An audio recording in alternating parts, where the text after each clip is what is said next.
विधानसभा का सत्र हो गया प्रारंभ। कांग्रेस के 4 विधायक हो गए गायब। दोस्तों नमस्कार, मैं हूं आपका दोस्त एस के चौधरी। एक तरफ जहां विधानसभा का सत्र शुरू होने वाला है और यह 1 दिसंबर से ही शुरू हो जाएगा, तमाम जीते हुए विधायकों का शपथ ग्रहण का कार्यक्रम होना है।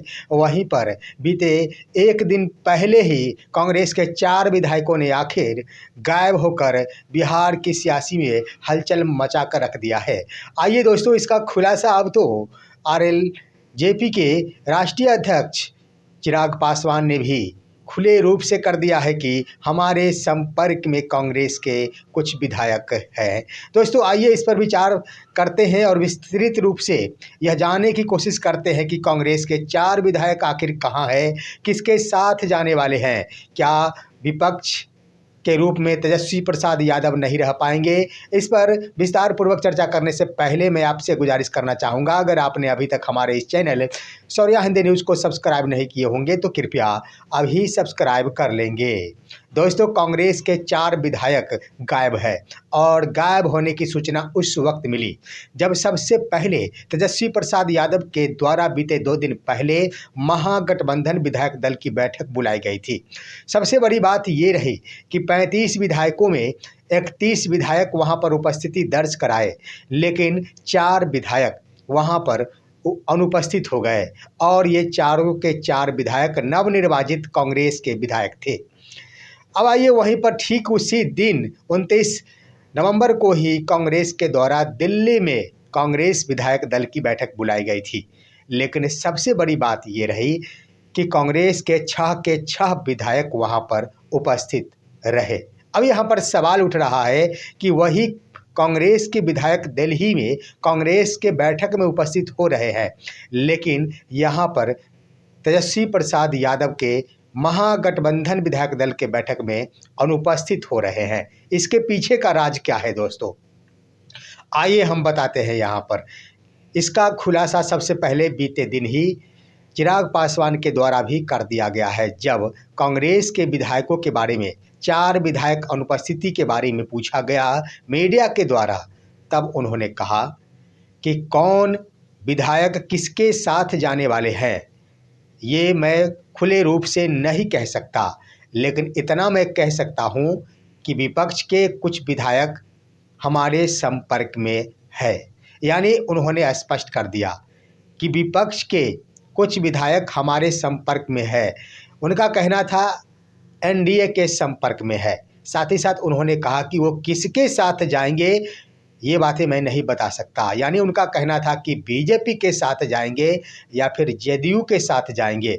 ये चिराग पासवान खुले रूप से बताने से इनकार कर रहे थे, लेकिन इतना ज़रूर कह रहे थे कि कुछ विपक्ष के विधायक हमारे संपर्क में है। अब उनका कहना है कि कुछ विपक्ष के विधायक हमारे संपर्क में है, इसका मतलब क्या हुआ? तो ये उपस्थिति जो कांग्रेस के 4 विधायकों ने अपनी उन पर उपस्थिति दर्ज नहीं कराई, तो पहली कयास तो यहाँ पर ये लगाई जा रही कि कांग्रेस के वही विधायक हो सकते हैं।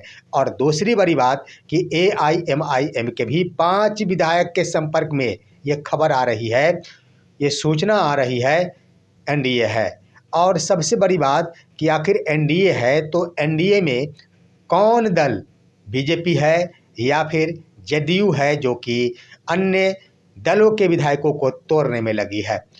तो यहाँ पर दोस्तों मैं आपको बता देना चाहूँगा कि बीजेपी की ओर से सबसे प्रथम प्रयास किया गया, लेकिन प्रयास में असफलता हासिल हुई है। उसके पीछे का कारण है कि जब तक किसी भी विधायक को तोड़ने के बाद मंत्रालय का पद नहीं दिया जाएगा, तब तक उन्हें अपने खेमे में नहीं लाया जा सकता है। और बीजेपी अपने कोटे के 14 मंत्री यानी सभी के सभी कोटे फुलफिल कर चुके हैं।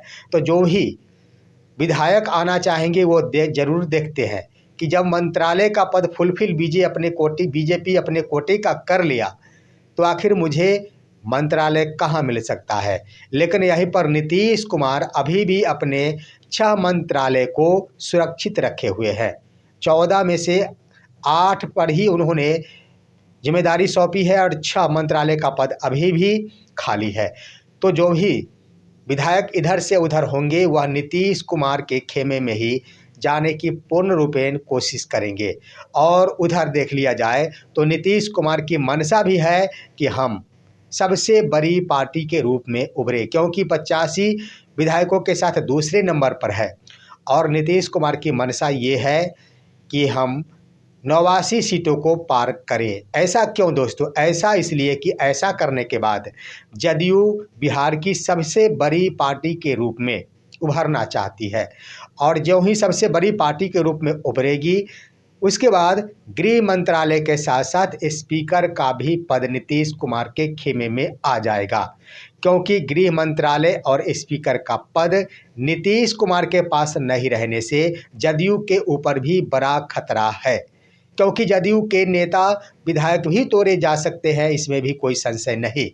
लेकिन जदयू चाहती है, नीतीश कुमार चाहते हैं कि स्पीकर का पद मेरे पास रहे, तब जाकर दल बदल का यह प्रभाव हमारे जदयू के ऊपर नहीं पड़ सके। जिसका नतीजा है कि स्पीकर का पद होने के लिए सबसे बड़ा दल जो होंगे उन्हीं का स्पीकर का पद होगा। तो इस आधार पर दोस्तों यहाँ पर नीतीश कुमार की मंशा है कि बड़ी पार्टी के रूप में उभरे, इसलिए कांग्रेस के 4 विधायक गायब और 5 विधायक एआईएमआईएम की ओर से। एक आखिर बातें की जा रही है आपकी आईपी गुप्ता के बारे में, तो 10 विधायक नीतीश कुमार के साथ जाने के बाद 95 विधायकों की संख्या हो जाएगी। तो इससे नीतीश कुमार तो सुरक्षित हो जाएंगे, लेकिन वहां पर तेजस्वी प्रसाद यादव पूरी तरह असुरक्षित हो जाएंगे, क्योंकि नेता प्रतिपक्ष बनने के लिए, अपोजिशन बनने के लिए उनके पास पर्याप्त सीटें नहीं रह पाएगी। अब देखिए दोस्तों, कांग्रेस के 4 विधायक गायब बताए जा रहे हैं, तो 4 विधायक तो कम से कम गायब होना ही चाहिए, क्यों? अन्यथा दल बदल का कानून उन पर लागू हो जाएगा। 4 से कम विधायक अगर जाते हैं तो दल बदल का कानून उन पर लागू हो जाएगा, इसलिए 4 विधायकों का गायब होना जरूरी है। अब आइए दोस्तों, 31 विधायकों के साथ तेजस्वी प्रसाद यादव कदापि नेता प्रतिपक्ष नहीं बन पाएंगे। उसका मुख्य कारण इसके लिए सीटों का निर्धारण होना है। सीटों पर्याप्त 243 सीटों का कुछ प्रतिशत निर्धारित है जो पूर्ति होनी चाहिए, अन्यथा उन्हें अपोजिशन लीडर की मान्यता नहीं मिल पाएगी। और अपोजिशन लीडर की मान्यता मिलने के बाद आप सभी जान ले कि उन्हें केंद्रीय मंत्री का कैबिनेट मंत्रालय का दर्जा मिलता है, यानी कैबिनेट मंत्री के बराबर का दर्जा उन्हें मिलता है और तमाम प्रकार की सुख सुविधाएं भी मिलती है। लेकिन यहाँ पर अगर 31 सीटें रह जाती है महागठबंधन के पास, तो तेजस्वी प्रसाद यादव को बड़ा झटका लगेगा, वहीं पर बीजेपी को भी झटका लगेगा, परंतु नीतीश कुमार का बल्ले बल्ले हो जाएगा। देखना है, ये सत्र प्रारंभ हो रहा है 1 दिसंबर 2025 से। इस सत्र के क्रम में तमाम विधायकों का शपथ होना है। शपथ ग्रहण के उपरांत स्पीकर पद का चुनाव होगा। मैं आपको बता देना चाहूँगा कि 1 दिसंबर को ही सभी 243 विधायकों का यह शपथ का कार्यक्रम होगा। जो प्रोटेम स्पीकर है नरेंद्र नारायण, उनके द्वारा शपथ दिलाई जा सकेगी, और ज्यों ही तमाम विधायकों को शपथ दिला देंगे उनका कार्य समाप्त हो जाएगा और उसके बाद स्पीकर का पद का चयन हो जाएगा।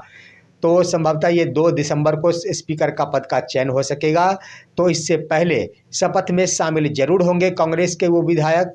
तमाम विधायकों का शपथ में शामिल होना बहुत ज़रूरी है, क्योंकि जब तक वो शपथ नहीं लेंगे तब तक उनकी विधायकी मान्य नहीं होगी, उनकी सैलरी चालू नहीं हो पाएगी। तो इसलिए सबसे पहले बागी हो चाहे बागी ना हो, तमाम विधायकों को विधानसभा के इस सत्र में उपस्थित होकर शपथ जरूर लेना अनिवार्य है।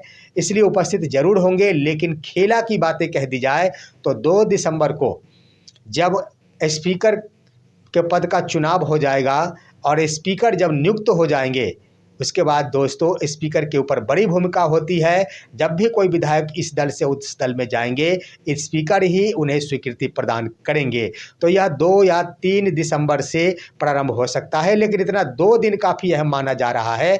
2 दिन में बिहार में बहुत बड़ा हलचल होगा।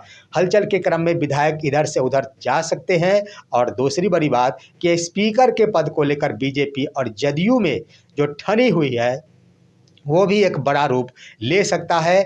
अगर जदयू के कोटे में स्पीकर का पद नहीं दिया जाता है तो इससे भी